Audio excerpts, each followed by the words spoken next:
Have you ever encountered a baby whose gender is unknown to you? Not knowing can feel profoundly uncomfortable.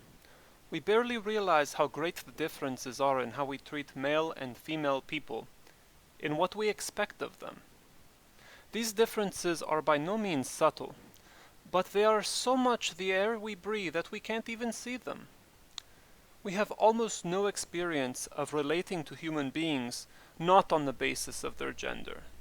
If we did, we would be at ease with someone whose gender we didn't know. Instead, the first question we ask about a new person in the world is whether it's a boy or a girl. Maybe if we can't tell the difference, it's because there isn't one. Nonetheless, from the moment of our birth, if not earlier, we are treated as gendered beings.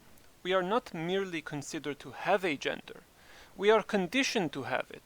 Moment by moment, day by day, and persistently over long stretches of time, the way boys and girls get treated shape their identities. And the way boys learn to be male almost inevitably leads them directly to some kind of obsession with sex as they grow older. All babies are considered okay to smooch and squeeze and hold close, female or male, but when they get old enough, boys stop being held and cuddled and stroked. If they reach out to adults for intimacy, we refuse them in the name of self-sufficiency. Though this promotes independence, it does so at the cost of intimacy. This isolation is reinforced by early sexist conditioning. Boys are taught that they are different from and better than girls, even that they should shun or hate girls. If they are fortunate enough to escape this particular piece of the conditioning and continue to have equal relationships with girls, they are quickly marked as sissies and called girls themselves.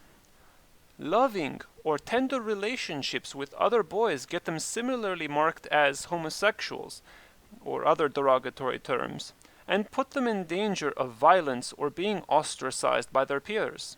Instead, boys are encouraged to develop relationships with other boys that are primarily competitive, playing sports, jockeying for higher rank in social hierarchies such as teams, clubs, and later on, gangs and fraternities. These groups often come together to do violence to other groups, either by beating them in competitions or in less symbolic forms of violence. In the armies in which so many of the world's men at some point participate, we learn to kill and to be prepared to go down fighting, and this model repeats itself in gangs and wars of all kinds. These violence-based communities fulfill some of our needs for companionship and connection when nothing gentler is available, and so they may not seem to contribute to male isolation. However, competitive and adversarial groups offer solidarity within the group at the cost of turning everyone else into an enemy.